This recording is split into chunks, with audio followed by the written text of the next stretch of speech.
रात बारिश में भीग रही थी। सड़कों पर हल्की धुंध छाई हुई थी और हर थोड़ी देर में आसमान में गरज के साथ बारिश हो रही थी। शहर के सबसे पुराने अस्पताल सेंट मेरी अस्पताल की इमारत में एक अजीब सा सन्नाटा छाया हुआ था। आपातकालीन वार्ड के लंबे गलियारे में बस एक बल्ब जल रहा था जो बीच बीच में टिमटिमा रहा था। नर्स रेखा रात की अपनी आखिरी शिफ्ट में थी। वो थकी हुई थी लेकिन अपनी जिम्मेदारियों से कभी पीछे नहीं हटती।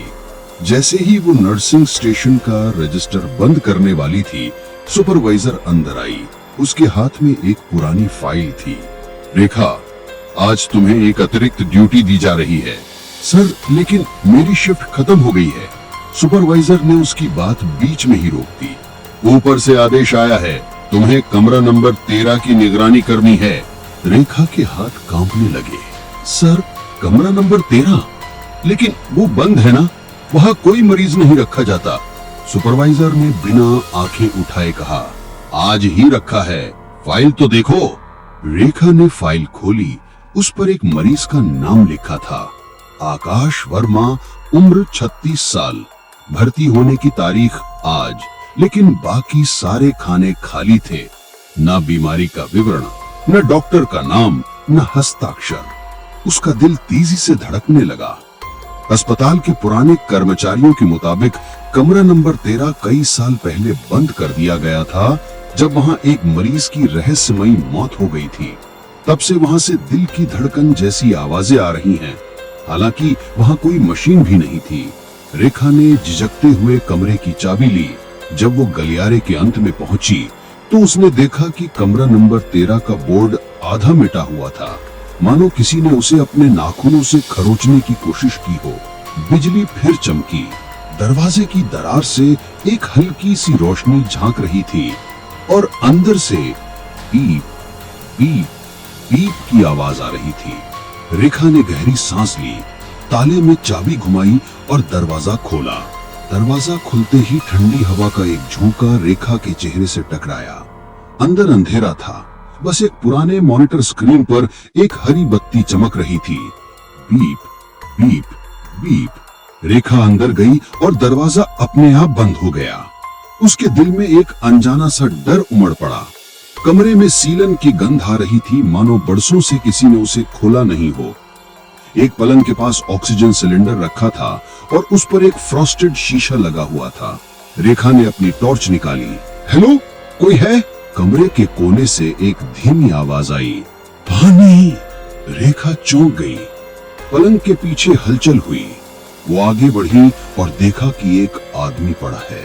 उसका चेहरा पीला था, सांसें धीमी थीं और आंखें सूनी। फाइल में लिखा नाम ही आकाश वर्मा। रेखा ने जल्दी से उसकी नब्ज देखी। उसका दिल धड़क रहा था, लेकिन बहुत धीरे धीरे। मैं तुम्हारी मदद करने आया हूँ, घबराओ मत।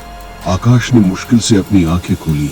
यहाँ से मत जाओ। रेखा ने आश्चर्य से पूछा, क्या मतलब? कौन? मॉनिटर की आवाज तेज होने लगी। Beep beep beep. रेखा ने घबराकर मशीन चेक की, लेकिन उसमें बिजली नहीं थी। अचानक बत्ती बुझ गई। पूरा कमरा अंधेरे में डूब गया। जब बत्ती वापस आई तो बिस्तर खाली था। आकाश जा चुका था। तकिए पर सिर्फ एक पुरानी तस्वीर रखी थी। उस तस्वीर में रेखा खुद कमरा नंबर 13 के दरवाजे के सामने खड़ी थी। उसके हाथ कांपने लगे। वो दौड़ी, दरवाजा खोलने की कोशिश की, लेकिन दरवाजा अंदर से बंद था। मॉनिटर फिर से चमकने लगा। स्क्रीन पर अब धड़कन नहीं थी, बस लिखा हुआ था, वापस स्वागत है नर्स रेखा। उसके कानों में एक फुसफुसाहट गूंजी। वही आवाज, मैंने कहा था ना, बाहर मत जाना। रेखा के पैरों तले जमीन हिलने लगी, मानो कोई नीचे से खींच रहा हो। दीवार पर लगी घड़ी रुक गई। रात के 12:04।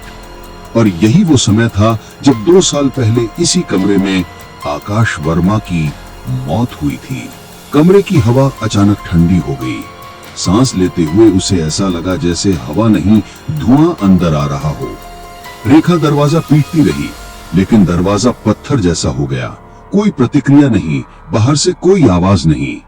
मॉनिटर पर अब एक पुराना वीडियो चल रहा था। उसने ध्यान से देखा, वीडियो में वो खुद थी। कमरा नंबर 13 में खड़ी मरीज की फाइल देख रही थी, लेकिन तारीख वीडियो के नीचे लिखी थी 12 अक्टूबर 2022, ठीक 2 साल पहले। उसकी सांस अटक गई। 2 साल पहले? लेकिन उस समय वो यहाँ काम नहीं करती थी। उसने वीडियो का वॉल्यूम बढ़ा दिया। स्पीकर से एक जानी पहचानी आवाज आई, नर्स रेखा, तुम्हें यहाँ नहीं आना चाहिए था। ये कमरा जिंदा लोगों के लिए नहीं है। अचानक बत्ती बुझ गई।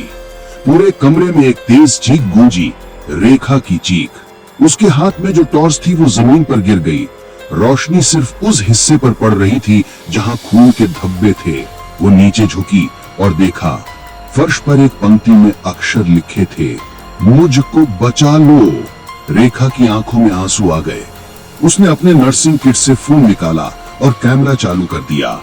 लेकिन जैसे ही उसने सामने देखा तो उसने खुद को स्क्रीन पर अकेला नहीं पाया।